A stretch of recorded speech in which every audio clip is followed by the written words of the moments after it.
Good morning, everyone. Happy Thursday. It is October 9th. Lisa and Lydia Scott with you here this morning. Love it when you join us live. We're on Facebook every weekday morning right around this time. But it stays on your feed throughout the day, so remember you can watch it whenever it works best for you or listen to it as a podcast. Just go to inform.com/podcast and look for the Inform Minute. All right, today probably going to notice the breeze, but also not quite as chilly as it was yesterday. Yeah, no frost this morning. Temperatures have been in the 50s for most of us all morning long. They kind of stayed up because the breeze stayed with us overnight. So thank you, overnight wind, for making it not so cold this morning. We'll continue with the breeze, though. It's out of the southeast right now, becomes a little more southwest. That actually pumps in heat. The best warming wind is a southwest wind. Okay. So we'll make it near 70 today. All going right. 73 in Fargo, 72 in Grand Forks. Quick little cold front does slide through, though. Turns the wind around to the northwest, and then will be cooler for tomorrow. Near 70 today, closer to 60 for tomorrow. Okay. Not cold. Yeah. Actually right on average for this time of year. We will see the turn with the wind, though. The wind settles down through the overnight, and then we have very light winds and sunshine to go along with that.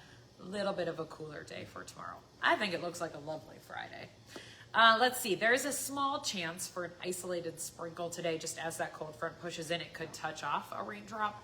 Best chance for that would be on the Minnesota side. If you were to see it, it would be literally a quick spin. I don't think it's going to be long lasting or heavy. It's not going to ruin your pumpkin patch plans. It's not going to stop combines by any means. We're still going to do our outdoor stuff for today, just dealing with the breeze. So then tomorrow's a little bit cooler, but quiet, calm, sunny. Windy. Wind does pick up for the weekend. The weekend does look windy, however you want to phrase that. Gusting near 30 on Saturday, gusting closer to 35 on Sunday. So a decent wind throughout the weekend. Some tailgate tents out there for both NDSU and UND on Saturday, probably swaying in the breeze a little bit. Dry during the day on Saturday. I see showers developing out west. I'm kind of thinking 5 o'clock-ish, and then pushing to the east through the late evening into the overnight. We probably won't see any rain here in Fargo until after sunset.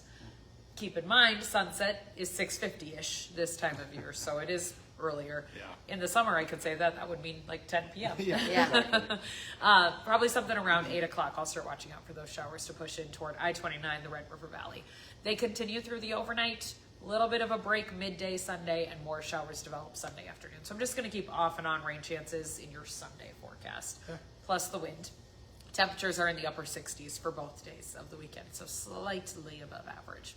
After that moves out, next week does look cooler. I have a lot of days in the upper 50s for your highs. Right. Near or slightly below that average mark for next week. Looking at a chance of showers right around Wednesday. There's all that buzz out there on social media about snow. I'm not concerned about snow. All right. If you really want more of my 2 cents on that, you can ask. Okay, that's all. We'll watch out for a shower chance around Wednesday. Right now, I have your daytime highs near 60, overnight lows close to 40, so that's not cold enough for snow. If a wet snowflake were to mix in somewhere, it would melt on impact. I don't expect any accumulation. Okay, that's all. Sounds good. Thank you, Lydia. Well, today was supposed to be the day that Charlie Kirk would speak at UND in Grand Forks. Of course, that was before he was shot and killed. But the organization that he founded, Turning Point USA, is still hosting an event today.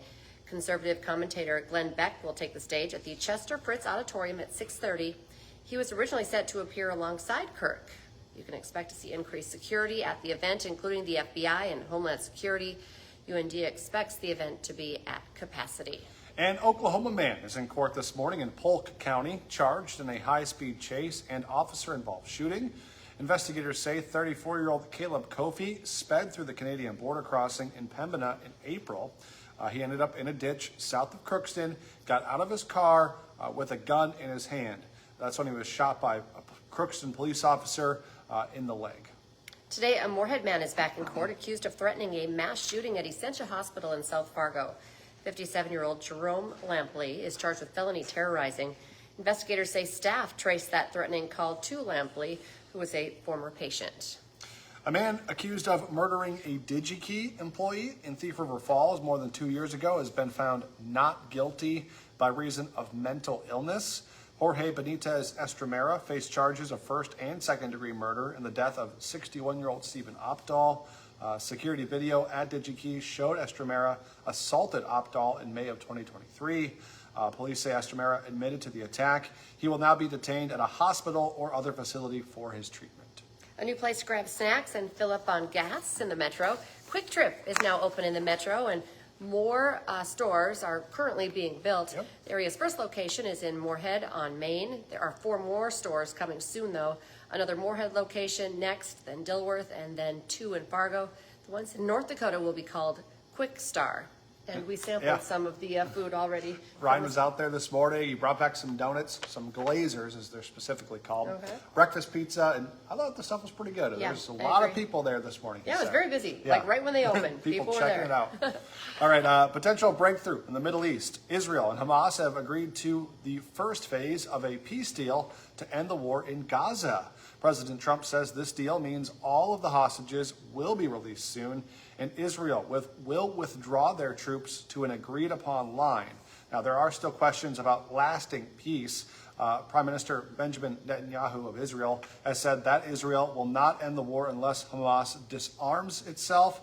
That's a condition Hamas has firmly rejected to this point. Well, it's one of the top FCS games this weekend. Dom is going to be talking about how UND is preparing to stop Youngstown State and its electric quarterback. Plus, there's a showdown in Moorhead on Friday between 2 former Bison teammates who are now coaching high school football. Hot Mic with Dom Izzo is live this morning from 9 to 11 on WDAY Extra and Inforum.com. Don't forget to join us for the rest of our newscast today. Our next one's at 11, then 4, 5, 6, 9, and 10 this evening. Have a great day, everyone. Bye.